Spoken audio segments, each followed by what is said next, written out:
جس طرح ڈھال آپ کر دیتے ہیں جنگ میں برستے ہوئے تیروں کے سامنے، تو وہ تیر ڈھال سے ٹکرا کے گر جاتے ہیں اور آپ کو نقصان نہیں پہنچتا، تو روزہ بھی آتش دوزخ سے ڈھال ہے، جہنم کی آگ سے بچانے والا ہے۔ روزے دار کو اللہ کی خاص رحمت نصیب ہوتی۔ ایک حدیث میں آتا ہے کہ روزے دار کو دو خوشیاں نصیب ہوتی ہیں۔ ایک خوشی اسے تب ملتی ہے جب وہ روزہ کھولتا ہے، جب سارے دن کی بھوک اور پیاس کاٹنے کے بعد شام کے لمحے ہوتے ہیں اور پھر روزہ منزل تک پہنچتا ہے، تو کس مسرت اور خوشی اور سرشاری کے عالم میں روزہ دار ہوتا ہے کہ شکر ہے کہ اتنی لمبی اور اتنی سخت گرمی کے ماحول کی شدت کے باوجود اللہ تعالیٰ نے مجھے روب منزل کیا۔ تو اس وقت ایک احساس اس کے ساتھ جڑا ہوتا ہے، اور پھر جب وہ ٹھنڈا اور میٹھا مشروب اپنے کام و دہن میں ٹپکاتا ہے اور وہ ٹھنڈا میٹھا مشروب اس کی رگوں کو تر کرتے ہوئے معدے کی طرف بڑھ رہا ہوتا ہے، اس کی زبان بولے نہ بولے دل اللہ کا شکر ادا کر رہا ہوتا ہے، اس کا ایک ایک عضو بدن رب کا شکرانہ ادا کر رہا ہوتا ہے۔ وہ ٹھنڈا اور میٹھا مشروب رگوں کو تر کرتا ہوا آگے بڑھتا چلا جاتا ہے، لیکن شکرانے کا وہ پیکر بن جاتا ہے۔ وہ ایک مسرت، ایک خوشی کا عالم ہوتا ہے کہ روزہ بھی نب گیا، سارے دن کی تکلیف بھی کٹ گئی، اور اللہ نے مجھے افطار کے لمحوں تک پہنچایا۔ فرمایا روزے دار کو ایک خوشی تب ملتی ہے جب وہ روزہ کھولتا ہے، وَفَرْحَةٌ عِنْدَ لِقَاءِ رَبِّهِ، اور دوسری خوشی روزہ دار کو تب ملے گی جب روزے کے صلے میں اللہ اپنا دیدار عطا فرمائے۔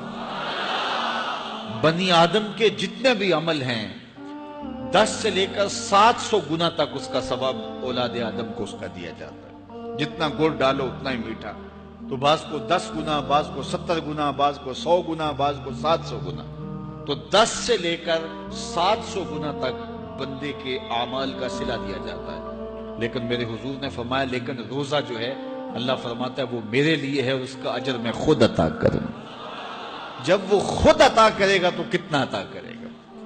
سخی اتنا بڑا ہو تو پھر کیا عطا کرے گا؟ بلکہ بعض نے اس کو عجزی بہی کی بجائے عجزہ پڑھا ہے بصیغہ مجہول، کہ روزہ میرے لیے ہے اور اس کی جزا میں خود ہوں۔ باقی اعمال کی جزا جنت ہے، جنت کی نعمتیں ہیں اور بہت کچھ ہے، لیکن روزے کی جزا میں خود ہوں۔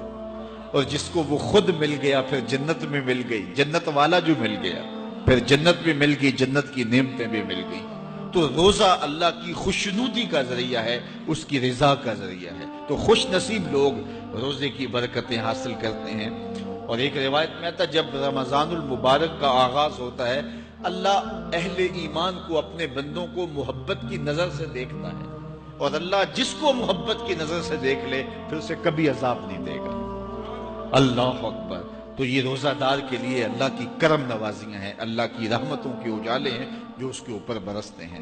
تو میں اور آپ اس ماہ انور کو، اس ماہ نور کو اس طرح سے گزاریں کہ ہمارے اندر کے پاپ دھل جائیں، ہماری غلاظتیں گناہوں کی مٹ جائیں، ہمارا سینہ صاف ہو جائے، ہم اہل ایمان کے لیے کشادہ دل ہو جائیں، ہمیں جو ہے وہ جھوٹ سے، تکبر سے، بخل سے، ریا سے اور دیگر امور بد سے اجتناب کرنے کی عادت پڑ جائے۔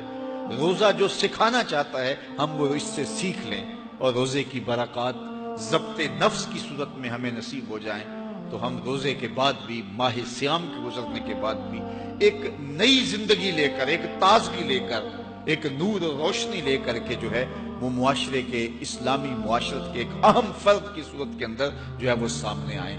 تو اللہ اس ماہ سیام کی برکتیں ہمیں نصیب فرمائے۔